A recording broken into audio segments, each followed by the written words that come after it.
Hey guys!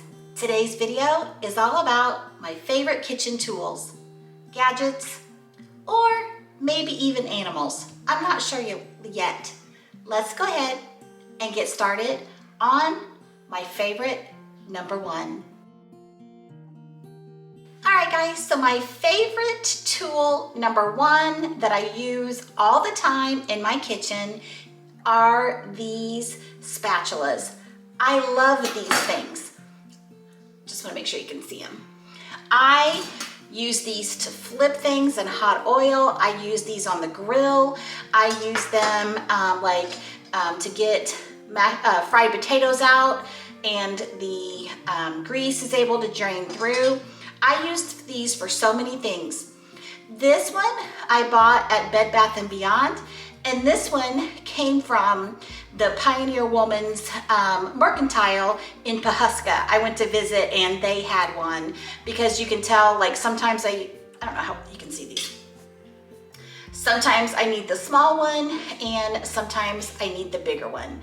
So if you do not have these, I can tell you that if you grab one, that you will find several different multi-purpose uses for it. And what it is it's really a fish spatula or something like that. And only time I ever use it for fish is just to flip over my fried fish. So I usually don't pay attention about the labels. So whenever you see the label and you're like, what? Just know that it is sturdy. These are both very sturdy and they can hold some weight. Before we go on to my next favorite, wanted to talk about our video today. I am hosting a kitchen favorites. It can be anything in your kitchen that you would consider a favorite in your house. I have a wonderful group of ladies who have put together their favorites as well. I have a playlist listed below in the description box. In addition, I will have their channels listed out in the description box as well. I love these kind of videos because it gives me such great ideas on different uses for things, or so I can go find the next hack or the next tool that somebody has that would work so perfect in my kitchen. So definitely want to invite you to please check out the playlist and support the channels by watching their videos. And if you enjoy their content, make sure that you hit that like and subscribe button. On to favorite number two is this whisk. I actually saw this on the Pioneer Woman's Food Network channel several years ago. And so I went on a mission to find one of these. If you can tell that it's not a full rounded whisk, it's like a half a whisk. I know you guys see me use this on the channel all the time. I have, I think, either 2 or 3 different ones of these the same size because like during holiday cooking and things, these get dirty and I don't have time to wash them before I use them again. These are amazing. They're good for dry product mixing. They're good for wet ingredients. They're strong. The only thing that I have ran into trouble trying to mix up these with would be like bread dough, because these are, they're, what do you call that? Flexible, I guess is the right word. So they don't hold a lot of weight. But if you're just trying to get things well incorporated, these work great. As far as my next favorites, these are definitely 2 favorites that spend a lot of time in my kitchen. For those of you that don't know, this is Abe, my 125-pound black lab, and this is Allie, the kitty that we found in our barn, who's up to 5 pounds.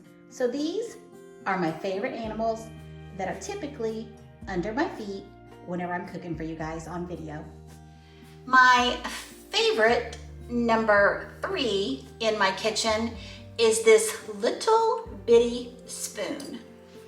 I'm going to show you a little bit of a close-up of this. So this was my grandma's spoon. I don't know where she got this. I don't know how old this is. I don't even know what she used it for.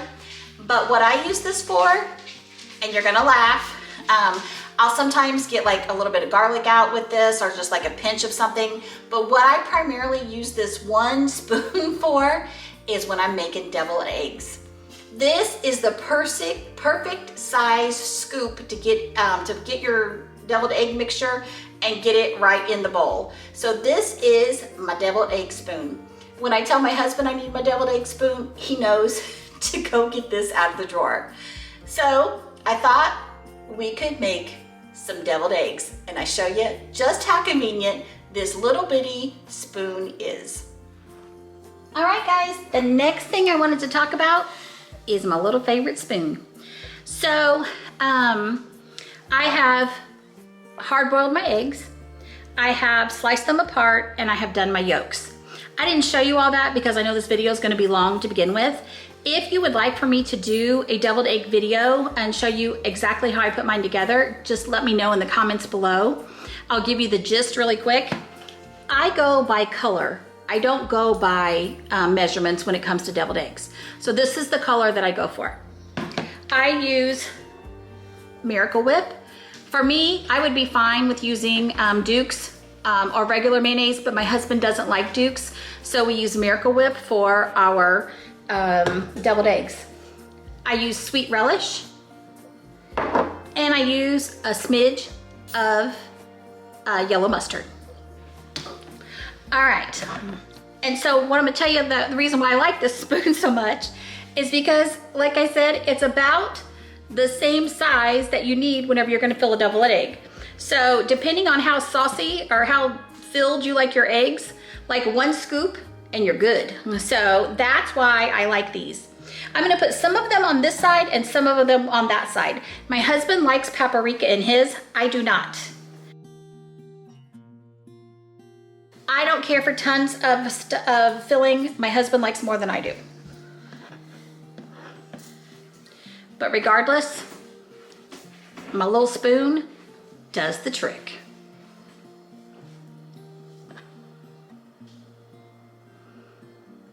I'll put this one on my husband's side. I'm gonna go through and get all these filled, and then I'll give you a picture of the very end. Here are our finished deviled eggs. One thing I know I'm gonna get questioned about is why I don't use a piping bag or one of those like presses to do my eggs. And you know how I'm just real with you guys. So usually when I'm making deviled eggs is whenever I'm having some massive meal like Easter or Mother's Day or Thanksgiving or Christmas. And it's full pressure for me to get all this food cooked for my family. So to me, it's more important that the food absolutely tastes delicious and everybody leaves my home full than it is for my deviled eggs to look beautiful. Because one thing I can guarantee you is they're gonna taste delicious. As far as another favorite goes, this is one of my favorite humans. This is my husband. He's the one that you see his hands in the video, and I've got him to, this is now the third video I've been able to get him into. So this is the favorite human that is in my house. My son, if he was home, he would definitely be included in this short list of my favorites. My favorite number 5 is this fork. This is the fork that came from my grandparents' house that my grandmother and grandfather would always use whenever they were making cookies or cakes, whenever they were stirring things. If you can see, I'm gonna bring you a close-up of this. This fork has been through the ringer, no joke.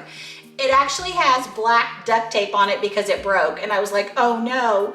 So this fork, I can't even tell you how old it was. As long as I'm 52, and as long as I can remember, this fork was always at my grandparents' house. And it was probably there way before I came around. So I couldn't do a favorites without showing this fork. And I also thought it would be fun to make some chocolate chip cookies. All right, so we were talking about my grandma's spoon. I am making a batch of chocolate chip cookies, and I just wanted to show you the only part of the cookies that I use this for is whenever I'm gonna cream the sugar, the brown sugar, the regular sugar, the butter, and the eggs and the vanilla together. So the thing about this spoon, it's probably some kind of sentimental piece for sure, but my KitchenAid puts too much air. The The cookies are too thick for me, my preference. Puts too much air in the dough. My whisk thing that I showed you, it doesn't break down. It's not sturdy enough to break down that butter and get it really good and smooth. So that's why I don't use that. But the thing about this is it's sturdy enough, and it also doesn't push a bunch of air into the dough. If you like thick cookies, then my grandma's fork would not work for you. So what I want to do is just do this part, and then I'm going to finish up the cookies, and then I'll bring back a picture of what the cookies look like. And I'm just using the Nestle's Toll House chocolate chip cookie recipe, so I'll be sure to link it below as well.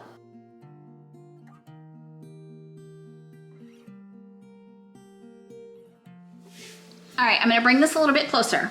So you can see that it's pretty well combined. There are little bits of buttery goodness still left in there as well, which make these cookies so, so good. But yep, this fork and some hard work, which I can't even take all the credit. I do as long as my arm will let me, and then I turn it over to my husband. So we're gonna go ahead and finish up these cookies, and then I'll be back to show you the finished product. Here are our cookies. They are nice and thin. They're crispy around the edges. The bottoms are nice and golden brown.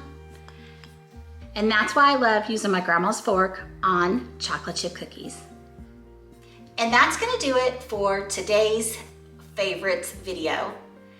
I really appreciate you guys following along and learning a little bit more about me. Wanted to remind you not to forget to check the playlist of wonderful creators that have shared their favorites as well. The playlist is in my description box. And most importantly, don't forget, Jesus loves you. I'll see you guys in the next one.